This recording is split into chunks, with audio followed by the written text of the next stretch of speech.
warahmatullahi wabarakatuh. Perkenalkan, nama saya Nur Fatimah Taufik, Stambu 073 2019 0016. Hari ini saya akan mempresentasikan salah satu tugas instrumen kelautan dengan judul Alat Pengukur Pasang Surut.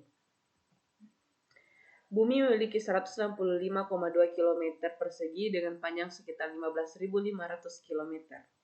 Indonesia menjadi salah satu negara maritim dengan negara terluas di Asia Tenggara. Negara 1000 pulau ini juga dijuluki sebagai negara ke-15 daftar terbesar di dunia.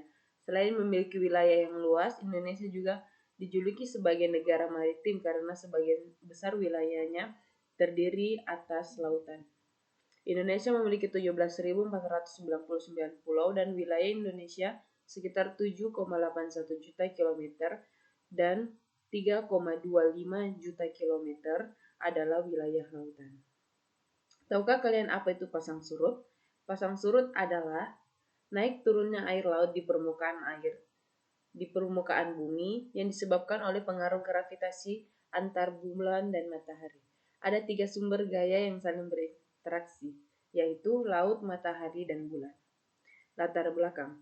Pasang surut atau pasut merupakan salah satu gejala alam yang tampak nyata di laut, yakni suatu gerakan vertikal naik turunnya air laut secara teratur dan berulang-ulang dari seluruh partikel massa air laut dari permukaan sampai bagian terdalam dari dasar laut.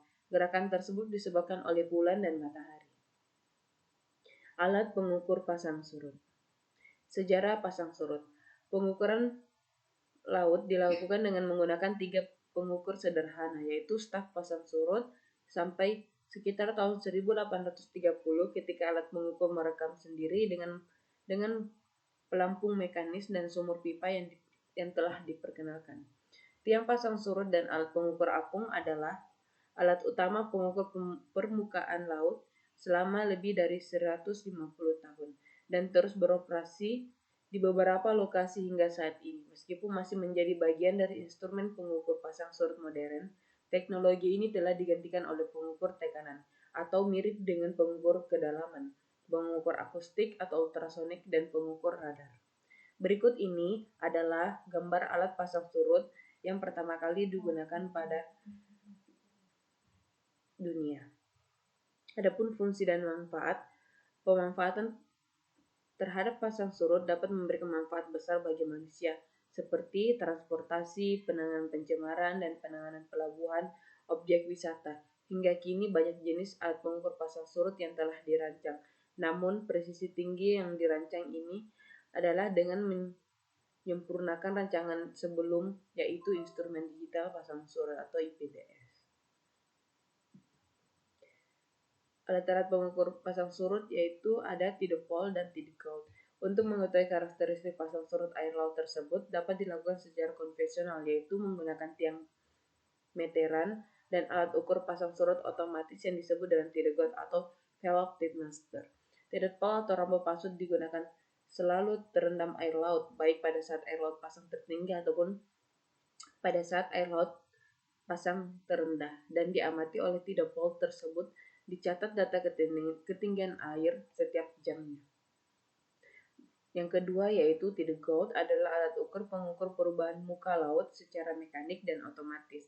Dengan alat ini, pasang surut air laut bisa terukur, maka jika terjadi gempa atau tsunami bisa dapat diketahui dengan cepat. Sedangkan prinsip kerja alat canggih ini sudah terpasang di daerah rawan tsunami dan berbagai negara termasuk di Indonesia.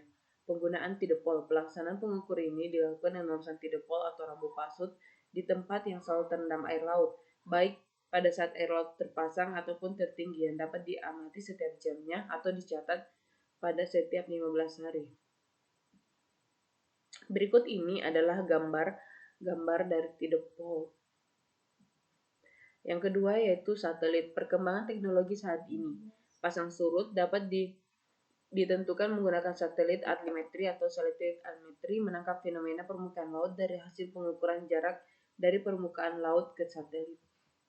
Cara pengoperasiannya yaitu satelit altimetri menangkap fenomena permukaan laut dari hasil pengukuran jarak dari permukaan laut ke satelit.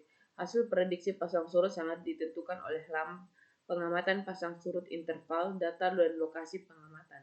Lama pengamatan dapat interval pasang surut mempengaruhi keberhasilan proses pemisahan intervensi gelombang seperti konstantannya. Berikut ini adalah gambar satelit yang digunakan untuk mengukur pasang surut air laut. Yang ketiga ada alat TIDESTA. Salah satu metode pengembangan pasang surut yaitu dengan menggunakan TIDESTA. Alat ini berupa papan yang telah diberikan skala dalam meter atau sentimeter. Biasanya digunakan pada pengukuran pasang surut di lapangan. TIDESTA atau papan pasut merupakan alat pengukur pasut yang paling sederhana, yang namun tinggi gelombang air dan pasang surut air laut tersebut. Bahan yang digunakan biasanya terbuat dari kayu, aluminium, ataupun bahan yang dapat dicat menggunakan anti karat. Alat perekam pasang surut. Aplikasi hasil dari pengukuran pasang surut adalah alat ini dapat diakses atau aplikasi ini dapat diakses oleh Android dan iOS. Sekian dan terima kasih atas perhatiannya, kurang dan lebihnya mohon